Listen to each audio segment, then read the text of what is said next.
Mom, I can't take it anymore. It's impossible with only $100 a month for allowance. Emily, my daughter who had moved to New York for college, had come home several times a year, but I had never heard such a complaint from her. What? I've been transferring $2,200 every month. At first, I couldn't understand what Emily was talking about. I raised my voice in surprise, but Emily shouted back, equally surprised. What?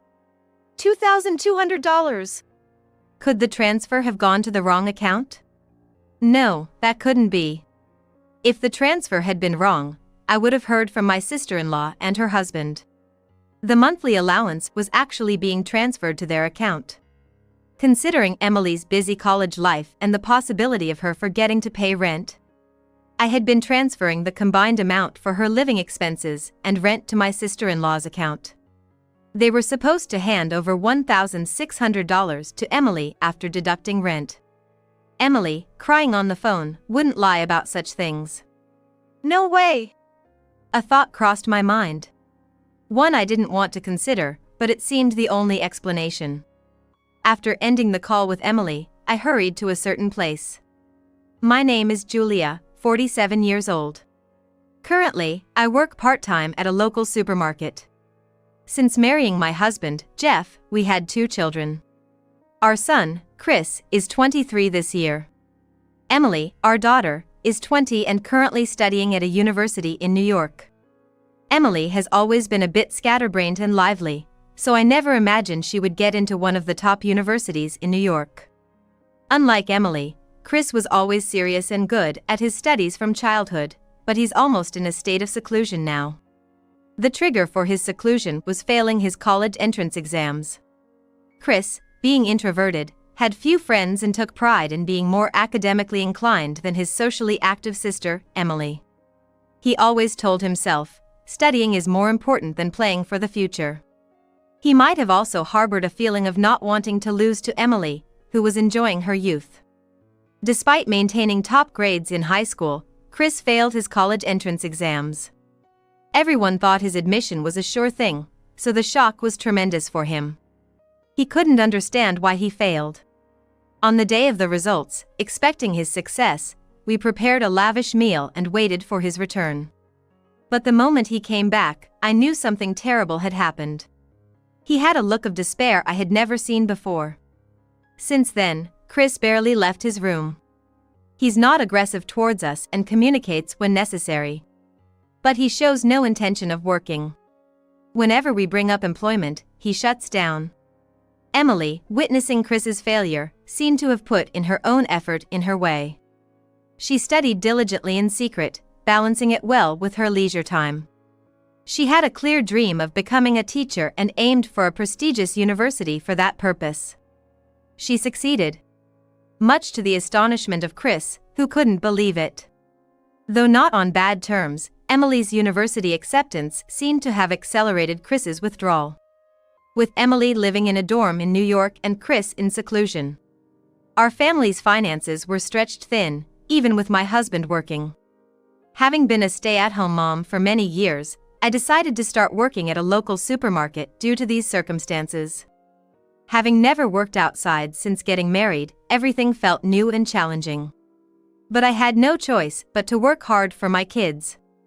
Emily, who moved to New York for college, was living in an apartment managed by my husband's sister, Michelle, and her husband. Michelle's husband earns a living through real estate management, inherited from his parents. I'm truly grateful for their support, especially since college tuition alone is quite expensive. I hadn't seen Michelle and her husband since our wedding, so honestly, I didn't know them very well. Now that they were renting a room to Emily at a discounted rate, I started communicating with them over the phone. My only impression of them was from a brief conversation at the wedding, and I felt uneasy about their offer. Back then, it was clear they didn't think highly of me. There was a family gathering just before the wedding, and throughout, they seemed displeased. Even when I greeted them, their responses were curt, to the point where I thought, I'd rather not deal with these people. We hadn't interacted for a long time, but with Emily's college enrollment, Jeff reached out to them. Have you been keeping in touch with your sister regularly?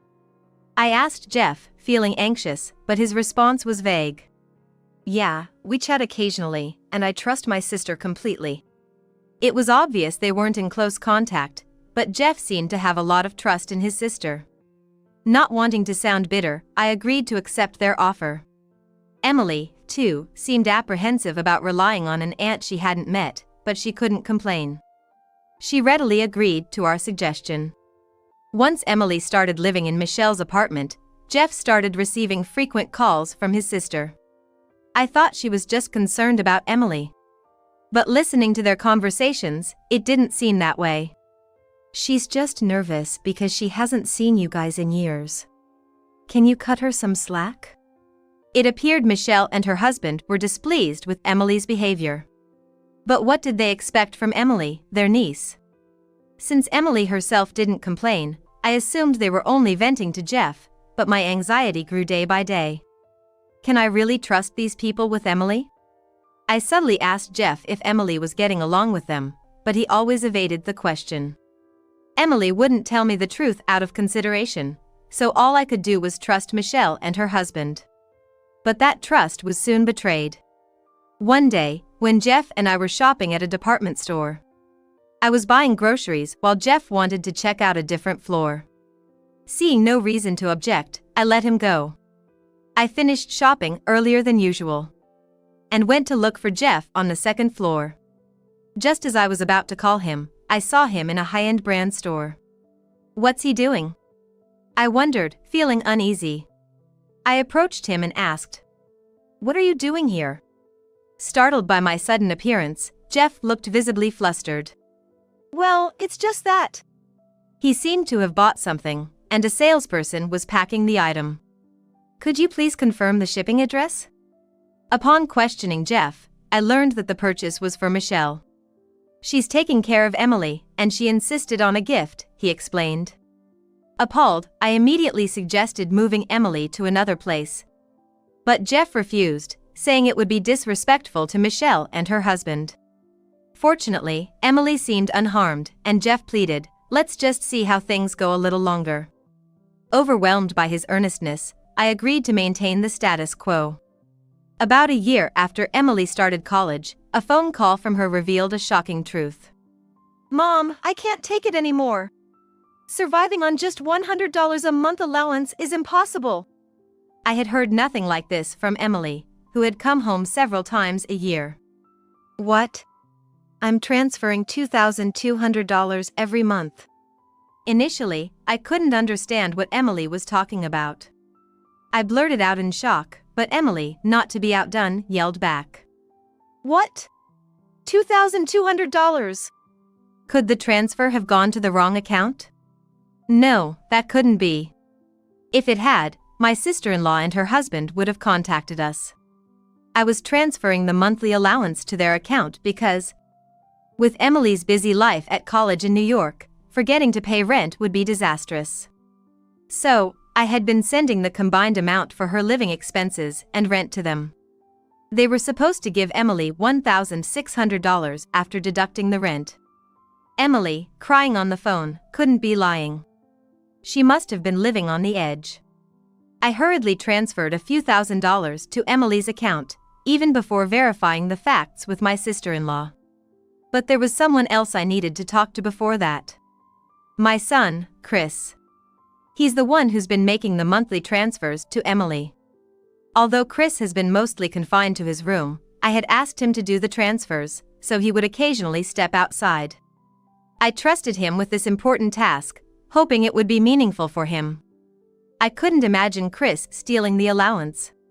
But he might know something. With a heavy heart, I knocked on Chris's door. Chris, I just got a call from Emily. She says she's only receiving $100 a month. A heavy sigh came from inside the room. You think I stole it? Chris's direct response caught me off guard.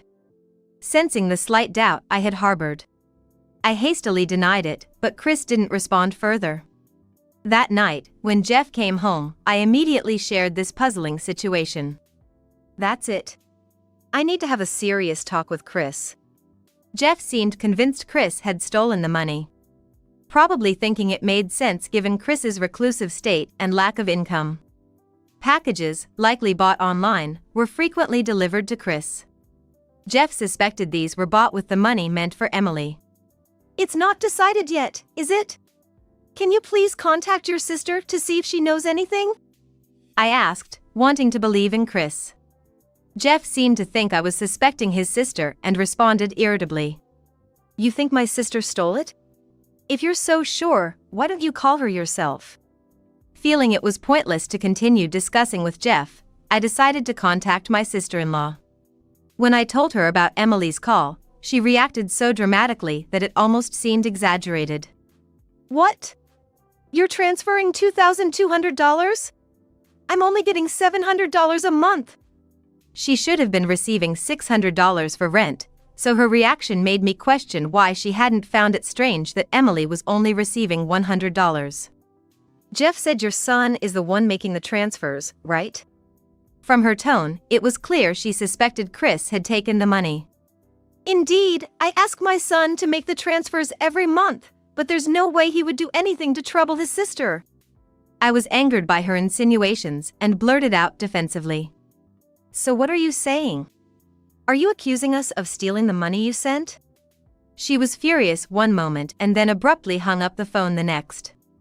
I just wanted to know if she had any idea about the situation, but her accusatory tone towards Chris felt off to me. A few days after Emily's call. Are you a relative of Emily? I received a call from a hospital in New York on my cell phone. It turned out that Emily had collapsed from overwork and was rushed to the hospital.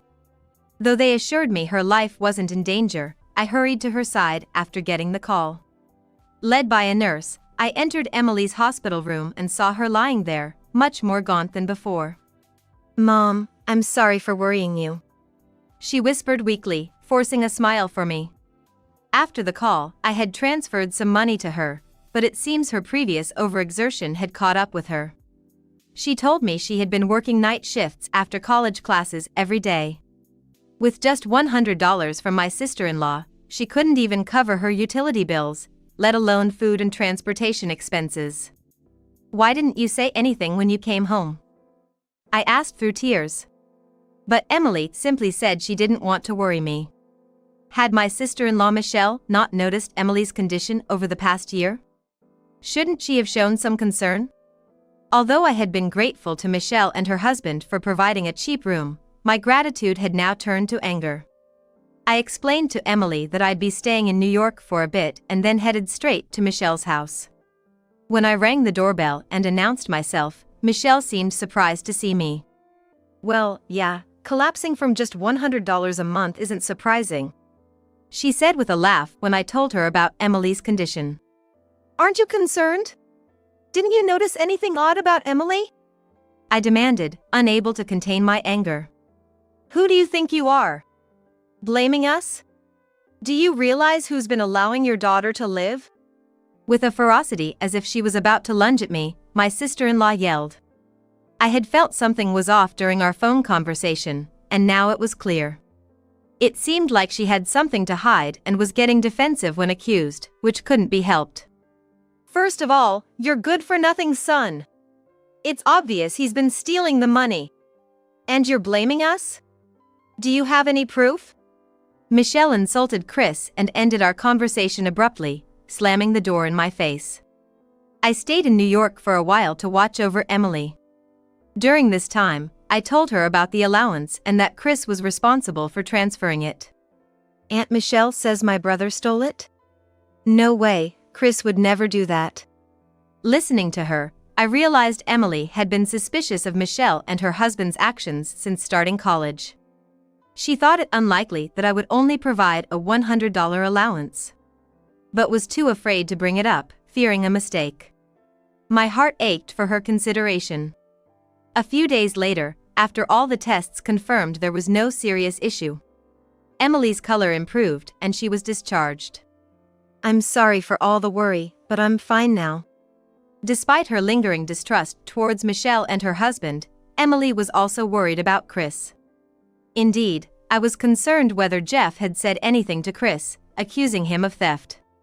I handed Emily enough money and decided to return home for the time being. Upon returning home and checking with my husband, it seemed there was no contact from my sister-in-law. He also hadn't spoken much with Chris, which was a relief as it meant the worst-case scenario was avoided. I went to see Emily and also stopped by Michelle's. I told Jeff about Emily's worn-out state and her overworking for living expenses. I subtly criticized Michelle and her husband for their lack of concern. Michelle's busy, probably only sees Emily when handing over the money each month. Jeff said, more concerned about his sister than his own daughter's health. Aren't you worried about your daughter collapsing? Is Michelle that important to you? She's calling Chris a thief. Jeff frowned at my words. It's obvious Chris did it, isn't it? What about all the packages he receives? How else would he afford them? He said excitedly, then realized he had gone too far. He seemed to regret speaking so harshly. Anyway, please stop speaking ill of my sister. Maybe ask Chris a bit more if he knows anything. Saying this, my husband left the room, looking embarrassed. After a while, I heard the door on the second floor open. It was Chris coming out of his room. He must have overheard our earlier argument because we had raised our voices. Coming down the stairs, Chris let out a big sigh and looked me in the eyes. I swear, I didn't steal any money. There's no way I would steal Emily's important money. His face was earnest. And it was unusual for him to leave his room and come to me like this. He must really want to clear his suspicion. Mom, I'll go to Aunt Michelle's and ask her directly. I nodded emphatically at Chris's words. The next day, Chris and I headed straight to Michelle's house. It had been years since I last went out with Chris. Despite the situation, I couldn't help but think about that. Throughout the train ride, Chris was silent, but from his demeanor, I was convinced Michelle and her husband were stealing the money. Chris's eyes said it all. And he was worried about Emily. He couldn't forgive Michelle and her husband for putting his dear sister through this. He said he was going to ask, but I knew he wanted to confront them about their actions. He couldn't stand the thought of being wronged more than their disregard for Emily. When we arrived at the station, we immediately went to Michelle's house. I assumed if we called ahead, they would find a reason to turn us away. Sure enough, Michelle was clearly flustered by our unexpected visit. She seemed incredulous that Chris, whom she'd heard was reclusive, was here. Aunt Michelle, sorry to bother you suddenly. About Emily's allowance, I've been transferring $2,200 every month without fail. This is the correct account number, right? Chris didn't give Michelle a chance to interject, showing her the account number noted on his smartphone. This is important. Can you check it right now? Michelle looked evasive, but urged by Chris, she went to get her bank book. When she returned with it, Chris didn't waste a moment. Is this right? Can you confirm the number for me? After Chris recited the account number, Michelle responded. It seems correct. Hearing this, Chris nodded and continued. I thought so. Could you please open that book and show us? If the amount written is $700, then I must have made some mistake. Chris was straightforward, looking Michelle in the eyes. Indeed, if Michelle was right about Chris stealing the money, it would all be proven by that book. Mom said that when she visited last time, you were sure I was stealing the money, right? If you show us now, she'll be convinced, won't she? Whether her son is lying or not. It was like a scene from a detective show, with Chris trying to prove his innocence. Michelle, on the other hand, was just standing there, overwhelmed by the situation. Why do I have to show you what's in my bank book? Are you saying I stole it? Michelle was clearly agitated and snapped at Chris. But Chris didn't rise to her provocation, staying calm. I'm not saying you stole anything, Aunt Michelle. Maybe there was some trouble with the system. Anyway, can you please show us where the depositor's name says Chris? I joined in, urging her, please, we just want to clear this up. Michelle's face turned red as she screamed. Enough already! Don't act all high and mighty when you're the one stealing the money. She was like a child throwing a tantrum, trying to chase us out. Then, as my sister-in-law shouted, "Get out!" Chris, defying her, squeezed out a forceful response. I'll prove you stole it, no doubt about it. Chris's intense voice silenced my sister-in-law for a moment.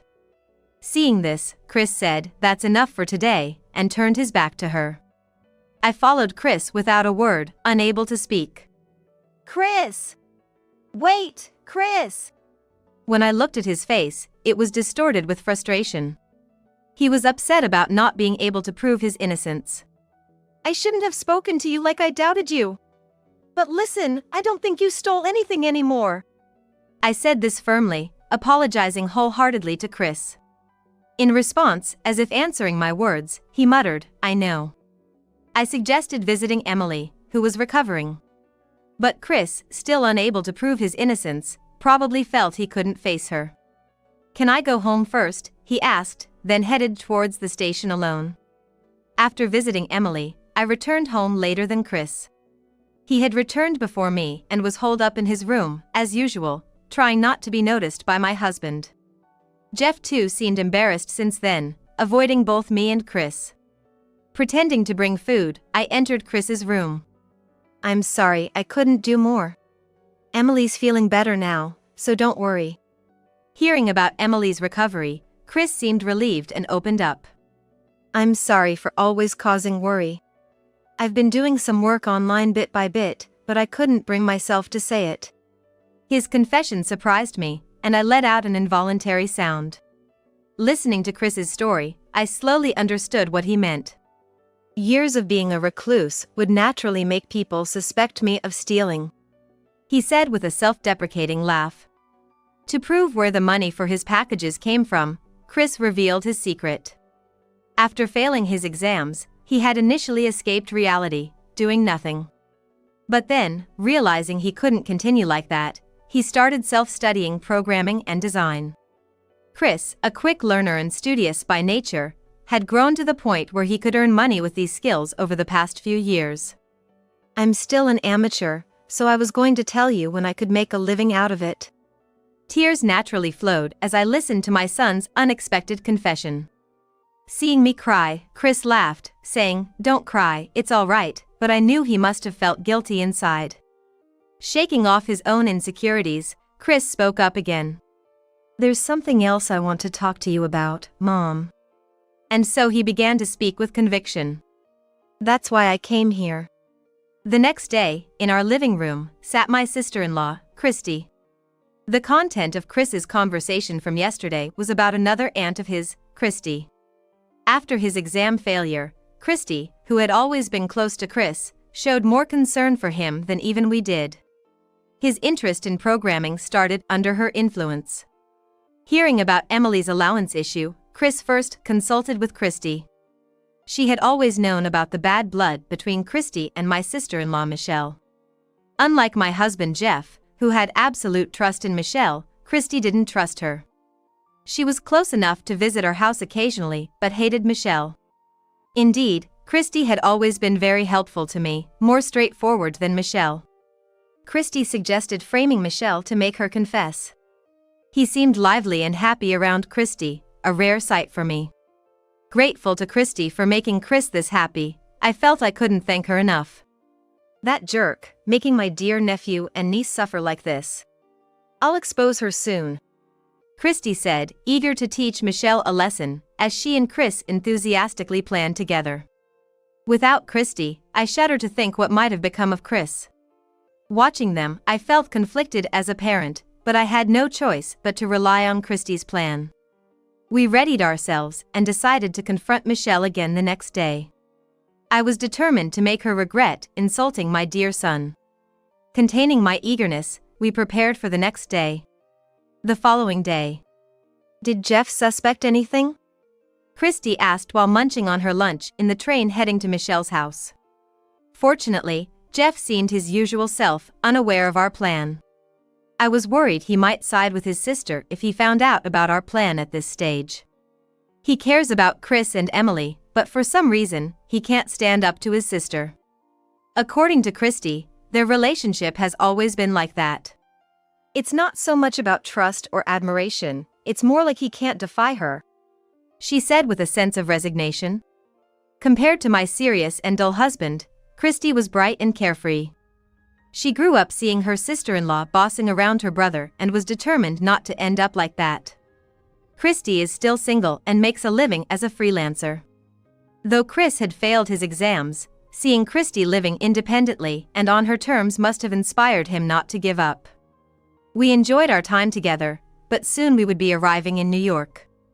Christy's plan seemed surprisingly simple, almost childlike, but she was confident. "This is where I excel," she said, pointing to her head and smiling at me and Chris. "Big sis, what's going on here?" Arriving at Michelle's house, Christy confronted her in a seemingly distressed manner. Michelle seemed utterly unprepared for Christy's visit. "I deposited the money for Chris once. And now I'm being accused of stealing it?" Following Christy's instructions, Chris and I stayed hidden near Michelle's house, watching the two of them. "What?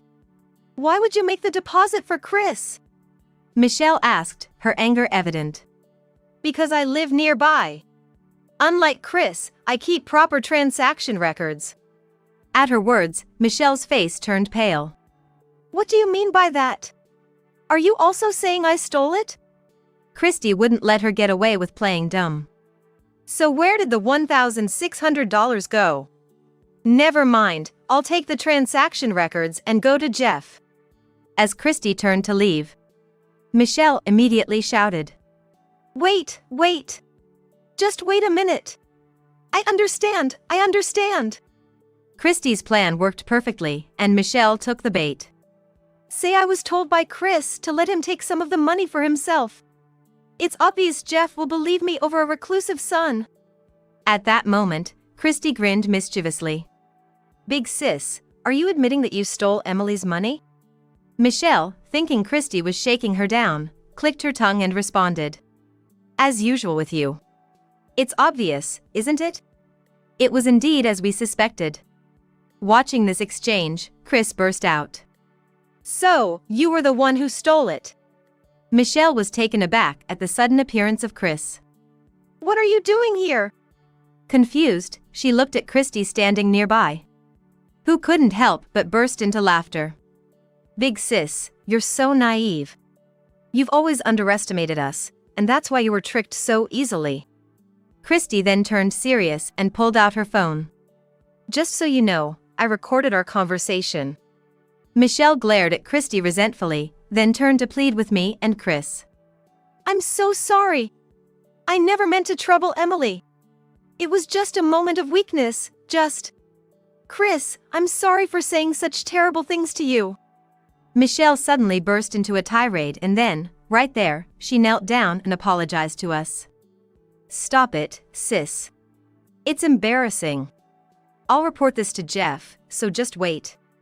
Running away is useless, you know?"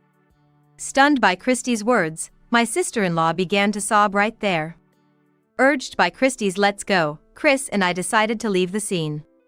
Afterward, the three of us headed to Emily's apartment. The whole truth of the incident was revealed by Christy, proving Chris's innocence. "But Emily never doubted Chris at all," I explained, but it seemed the two siblings understood each other's feelings well enough. Anyway, it was decided that we would move out of the apartment immediately.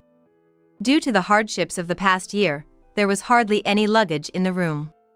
It took less than an hour to pack up everything. "Let's go home for now." After a light meal, the four of us returned to the house where Jeff was waiting. "I see." Hearing our explanation and bringing Emily back home, Jeff let out a deep sigh. We played him the recording Christy made of her conversation with Michelle and explained everything. Shocked to learn of his sister's crime, Jeff seemed deeply affected. However, accepting the truth, he spoke heavily. "Chris, I'm truly sorry for doubting you." Jeff sincerely apologized. Chris accepted the apology with a nod. "Christy, send me that audio file. I'm going to the police now." Jeff, resolute, decided to report the theft by Michelle and her husband to the police. It must have taken immense courage for him to make this decision. But now, maybe we were finally freed from his sister's control. A few days later, the police, informed by Jeff, arrested Michelle and her husband. The evidence of theft was clear in their bank account, and they quickly confessed. For a real estate company that relies on trust, this arrest was devastating. According to Jeff, who visited the police station as a relative of the accused, Michelle's mental state was deteriorating day by day. Betrayed by her brother and sister, she was in shock. Moreover, she seemed to understand that her real hell would begin after serving her sentence. The survival of their company was doubtful, and their luxurious lifestyle was now impossible. It was self-inflicted, but I couldn't help feeling a little sorry for Jeff. The money meant for Emily was returned from another account of Michelle and her husband. With that money, Emily rented a new apartment. This time without relying on them. Chris, along with Christy, started a small design company. This might be a good opportunity, Christy had decided. Seeing Chris like this seemed to lighten Jeff's load. Although he still felt guilty for doubting his son, they began to talk more than before. As a result, I felt closer to Jeff than I had in the past. Although Emily and Chris suffered because of Michelle, this incident brought our family closer together. It was truly a case of after the rain, the ground hardens. With Chris working, our family finances improved, but I decided to continue working too. Watching everyone, I couldn't help but feel the same. From now on, we would move forward together, including Christy, as a family of 5.